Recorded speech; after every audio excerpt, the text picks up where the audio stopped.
Hi all, this is Simona Rich, and in this video I will explain how to use planetary days and hours for daily success and ease.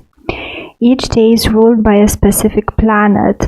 Here are the days of the week together with their rulers. So Sunday is ruled by the Sun, Monday by the Moon, Tuesday by Mars, Wednesday by Mercury, Thursday by Jupiter, Friday by Venus, and Saturday by Saturn.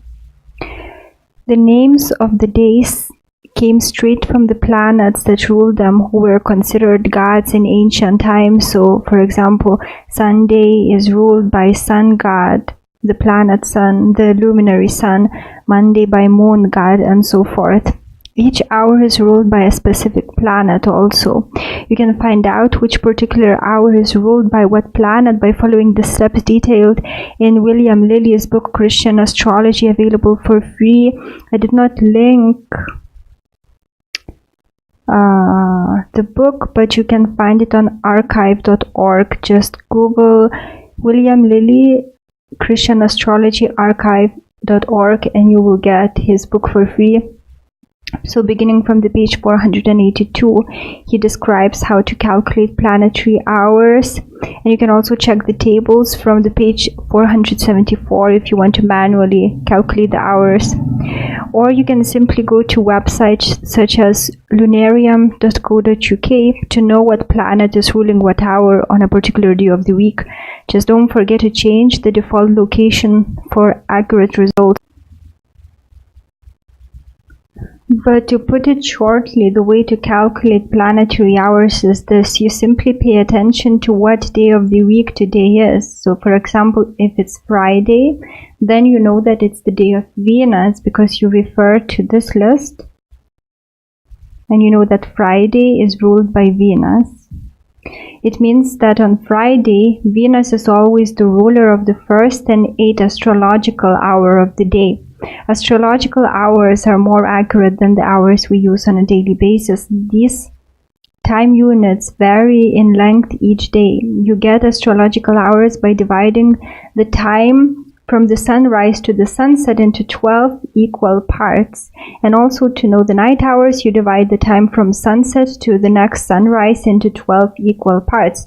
The sequence of planetary hours is always the same: Saturn, Jupiter, Mars, Sun, Venus, Mercury, Moon, Saturn, etc. So if you know that it's Friday today, for example, you know by referring to the table above that Friday is the day of Venus. So you will naturally know that Venus rules the first astrological hour of the day.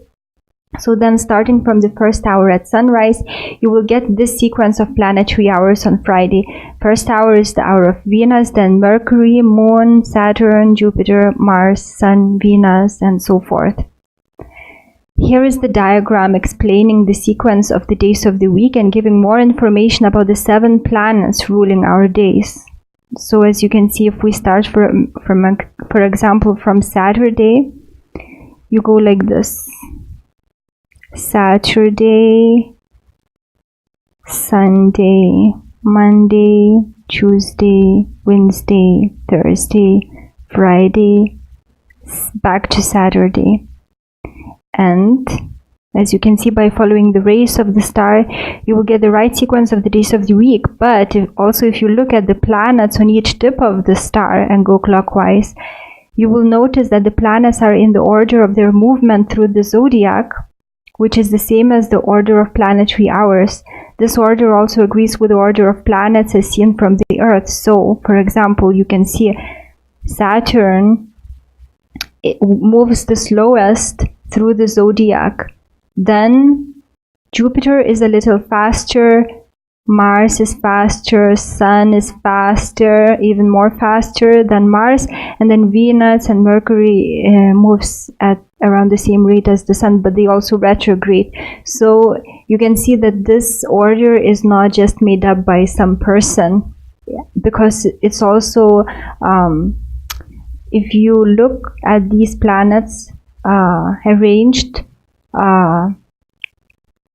as the planet arrangement this way, clockwise, you see that it also corresponds to how the planets are seen in their order from the Earth, and also it corresponds to the planetary hours to the sequence of the planetary hours. So it's definitely, this order is definitely not just thought of by a man, but I think that it just captured this diagram the way that the things are in reality. How to use planetary rulerships to increase your success. The planet that rules the first astrological hour of the day is also the ruler of the whole day. So Sunday, for example, is ruled by the sun the whole day, but it's especially strong in the first and 8th hour of the astrological day, as then it rules not only the day, the sun rules not only the day, but also those particular hours of the day also. So the way to use this information about planetary days and hours is this. You should do the activities ruled or positively influenced by a particular planet on the day of that planet. Also, to make your activities easier and results even more positive, you can also do them on the hour that that planet rules, as the vibration of that planet is even stronger then. So, for example, if you do some activity that is governed by the sun, then you should do it on Sunday, and preferably on the hour of the sun, which is the 1st or 8th hour of the day, astrological hour of the day. So now I'll describe what activities are ruled or positively influenced by each planet and which activities to avoid, and then I will tell you how to combine planetary days and hours for best results together with other astrological and numerological factors. I will also give you examples of how to use this information for better clarity. Planetary days and recommended activities. Here is the description of what activities are supported by different planets and which ones are better to avoid. This applies to days ruled by specific planets as well as planetary hours. Sunday, the day of the sun. The sun rules Sunday and the 1st and 8th planetary hour of the day. This day is suitable for matters connected with fame. It's also good with work to do with the government and administration, as well as activities that one enjoys and likes to do in his or her free time. It's good with matters connected with children and love and all activities which bring joy. It's good to undertake something that requires lots of energy because the sun is the provider of energy. It's difficult to recover from illnesses that start at the day or hour of the sun, and actually in Vedas, in Vedic astrology, sun is actually considered a malefic, but Vedic astrologers actually argue about it because some of them don't think this way.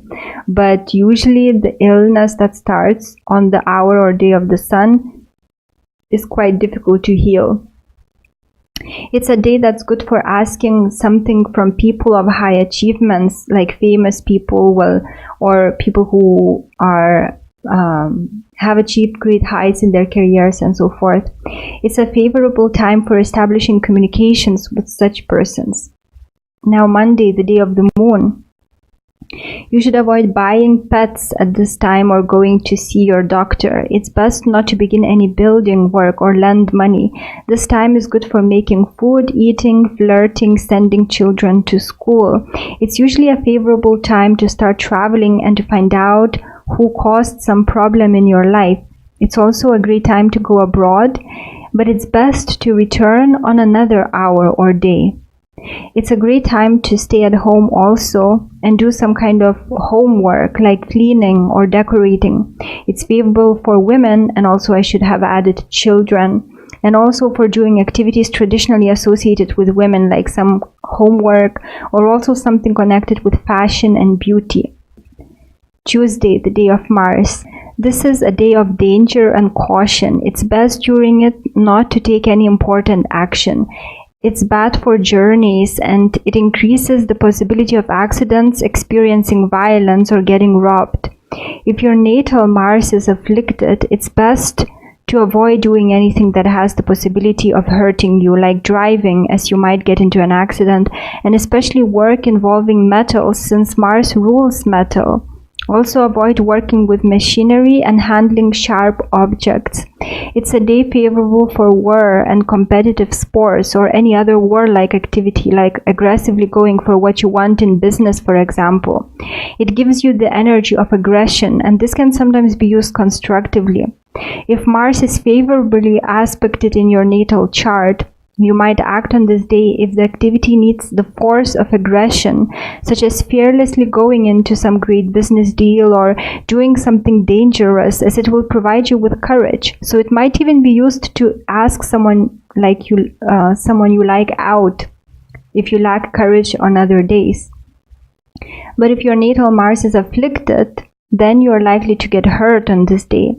Also look at if you do those kinds of activities requiring action, if your Mars is afflicted, it can get quite dangerous. Also look at the number of the day, and if you're thinking of doing something dangerous, on that day, so by that I mean look at the number of the day as outlined in books such as Kairos numerology books, and I will also provide a link to my article about it so that you can check if you don't know what I'm talking about. Wednesday, the day of Mercury. This day is great for sales of all sorts, for buying, writing letters, posting items, going to see your doctor. It's a good day for sending children to school, doing some intellectual work. It's good for beginning a journey, for lending or borrowing money or beginning to build some building. It's not good for marriage, buying houses or lands, re-entering your house after you were abroad. It's not good to hire any people on this day or hour. It's a good time to plant, and it's also a favorable time to contact people of renown. Thursday, the day of Jupiter. It's a good time to communicate with judges and people in high positions. It's a good day to take long journeys or to leave your home in general, like for some short trip.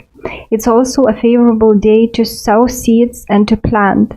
It's easy to recover from illnesses if you get sick on the day or hour of Jupiter. It's also a favorable time to lend or borrow money since this planet rules money. It's not a good time to start traveling by the sea or to buy animals. It's a favorable day for dating if you want it to result in marriage. Friday, the day of Venus. It's a good day for beginning some journey, also for love, flirting, dating, marriage, and anything else associated with love. Sea journeys are not recommended. It's good for enjoyable activities such as engaging in some sort of entertainment, like going to see a movie or to the theater. It's also a good time to see a doctor. Usually a disease that arises at this day or hour is caused by overindulgence of some sort, and it could also be a venereal disease. It's a good day to do activities that are related to women, such as grooming, buying some fashion item, preparing some event, or doing something related to beauty. It's a good day for sports. This day and hour may encourage overspending. Spending might be emotional or based on a sense of vision rather than intellect. Saturday, the day of Saturn. No long journey should be taken. It's recommended not to cut your hair on this day, but it's a good hour to take house leases or lands. It's a good day to be involved in business. It's also a favorable day to do land work like digging and plowing. It's best not to borrow money on this day, and if you fall sick on Saturday, the disease might be prolonged and sometimes may cause death. I personally follow the rule of not doing any public work on Saturday, but just do the preparatory research work rather than publishing articles or videos. I also take it easy on that day, and I find that the next day I'm rewarded for that. Since Saturn stands for obstacles and limitations, I find that the less work I do on that day and the more I'm on my own, the more I'm rewarded, and the rewards are usually financial. Saturn can help you increase your income, but it comes through obedience and hard work. But when it comes, then that income stays. Some examples of how to apply this information. So the way to use the above information is this. For example, you want to travel. The best day would be Wednesday to start your journeys because it's ruled by the planet Mercury, which is about movement.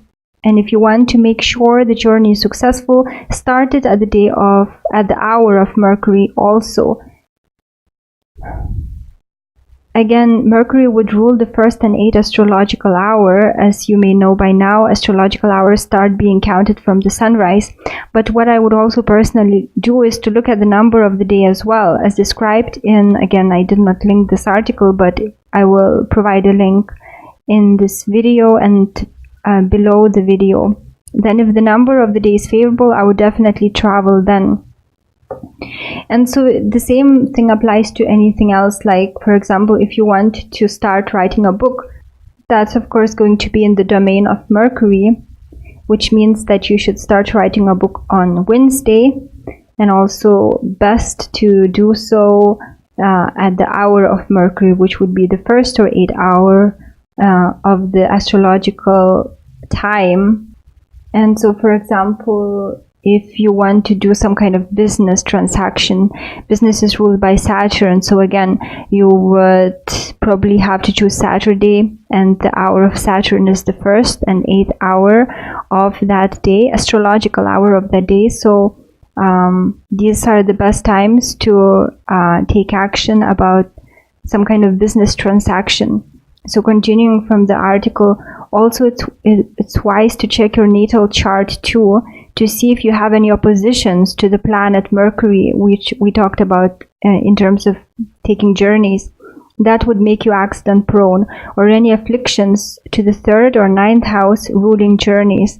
Then, for example, if you find out that because of speeding you may get into an accident, travel on Wednesday on the day of Mercury, but avoid speeding. So combining all these aids will guarantee a smooth journey. So you don't have to do this, but just to be extra sure, you can check your natal chart to see what it says with regards to, like, if you want to undertake journeys, what it says with regards to your journeys. Is Mercury afflicted? Is your 3rd or 9th house afflicted? And then you take matters from there.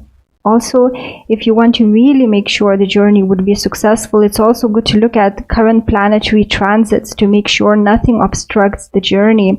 But even if you just regard the rulership of the day alone, your journey is likely to be more successful than if you don't pay attention to such things at all. And here's another way to use planetary days and hours. If you're interested in natural healing, you should find out which herbs vibrate according to which planet. Some herbs have the vibration of Mercury, some of Venus, and so forth. If I'm not mistaken, it was Paracelsus who wrote about the vibration of herbs, but there might be other people who wrote about it too. I wouldn't be surprised if maybe Edgar Casey wrote about it, but I don't know. So if you know which vibration a particular herb has, you can just pick it on the day and hour of the planet, and its healing qualities will be much stronger then. So for example, if you find out that some particular herb vibrates at the rate of Venus, the planet Venus, then you pick it on the day of Venus, which is Friday, and on the hour of Venus, and its healing qualities will be stronger than on other days and hours.